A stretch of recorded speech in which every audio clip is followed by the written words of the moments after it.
মুর্শিদাবাদে একেবারে জোর টক্কর বলা যায়, কারণ এখানকার বিজেপি প্রার্থী গৌরীশঙ্কর ঘোষ, তৃণমূল প্রার্থী আবু তাহের খান, সিপিএম প্রার্থী মোহাম্মদ সেলিম, মোতায়েন রয়েছে 114 কোম্পানি বাহিনী।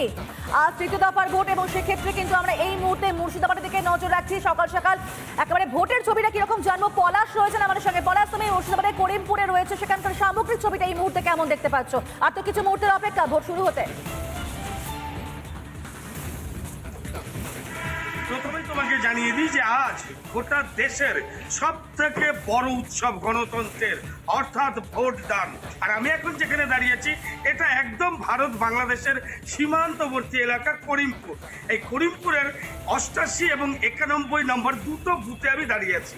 এইদিকে 88, আমার ভিডিও জার্নালিস্ট রজতকে বলবে, এই দিকটা হচ্ছে 91। এই দুটো বুথে দাঁড়িয়ে আছি। এই দুটো বুথের মাঝখানে এই আমার পেছনে যারা দাঁড়িয়ে আছে অধিকাংশই প্রবীণ নাগরিক, অর্থাৎ সকাল সকাল তারা ভোট দানটা করবে, এটাই হচ্ছে এদের মনের বাসনা কামনা।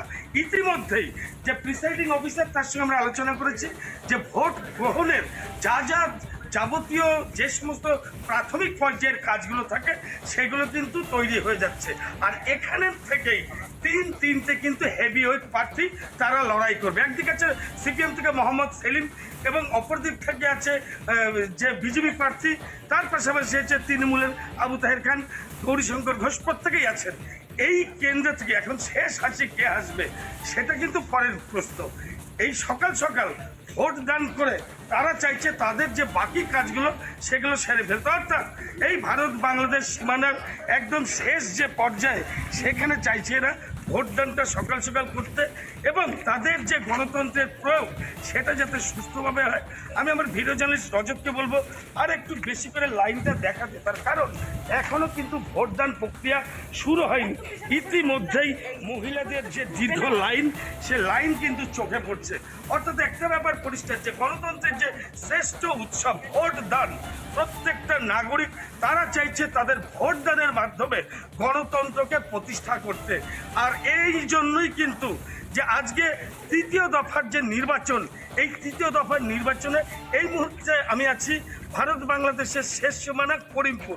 এই করিমপুরে কিন্তু এই করিমপুর বিধানসভায় দুটো ব্লক পড়ছে, 1 আর 2, দুটো মিলিয়ে 2,60,000-এর কিছু কাছাকাছি ভোটার তারা আজকে ভোটদান করবেন, তাদের মনোনীত প্রার্থীকে জয়লাভ করাবেন।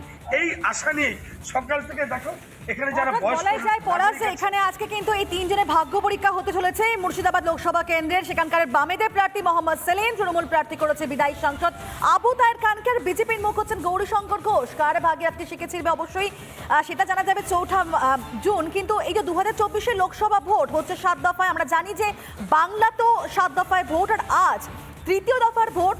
এ রাজ্যে 4 লোকসভা আসন, যেখানে মালদা উত্তর, মালদা দক্ষিণ, জঙ্গিপুর, মুর্শিদাবাদে ভোট গ্রহণ রয়েছে এবং এই 4 কেন্দ্রে ভোটাররা একেবারে বেছে নেবেন তাদের আগামী 5 বছরের সাংসদকে। ধন্যবাদ তোমাকে পলাশ।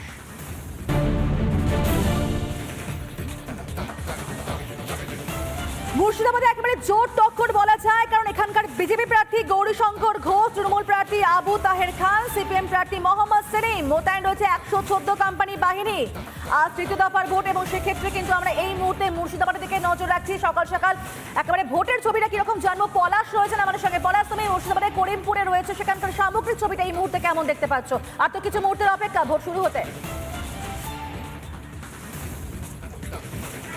প্রথমেই তোমাকে জানিয়ে দিই যে আজ গোটা দেশের সব থেকে বড় উৎসব গণতন্ত্রের, অর্থাৎ ভোট দান। আর আমি এখন যেখানে দাঁড়িয়েছি এটা একদম ভারত বাংলাদেশের সীমান্তবর্তী এলাকা করিমপুর। এই করিমপুরের 88 এবং 91 নম্বর দুটো বুথে আমি দাঁড়িয়ে আছি। এইদিকে 88, আমার ভিডিও জার্নালিস্ট রজতকে বলবে, এই দিকটা হচ্ছে 91। এই দুটো বুথে দাঁড়িয়ে আছি। এই দুটো বুথের মাঝখানে এই আমার পেছনে যারা দাঁড়িয়ে আছে অধিকাংশই প্রবীণ নাগরিক, অর্থাৎ সকাল সকাল তারা ভোট দানটা করবে, এটাই হচ্ছে এদের মনের বাসনা কামনা। ইতিমধ্যেই যে প্রিসাইডিং অফিসার, তার সঙ্গে আমরা আলোচনা করেছি যে ভোট গ্রহণের যা যাবতীয় যে সমস্ত প্রাথমিক পর্যায়ের কাজগুলো থাকে সেগুলো কিন্তু তৈরি হয়ে যাচ্ছে। আর এখানের থেকেই তিনটে কিন্তু হেভি ওয়েট প্রার্থী তারা লড়াই করবে। একদিকে আছে সিপিএম থেকে মোহাম্মদ সেলিম এবং অপর দিক থেকে আছে যে বিজেপি প্রার্থী, তার পাশাপাশি আছে তৃণমূলের আবু তাহের খান, গৌরীশঙ্কর ঘোষ, প্রত্যেকেই আছেন। এই কেন্দ্র থেকে এখন শেষ হাসি কে আসবে সেটা কিন্তু পরের প্রশ্ন।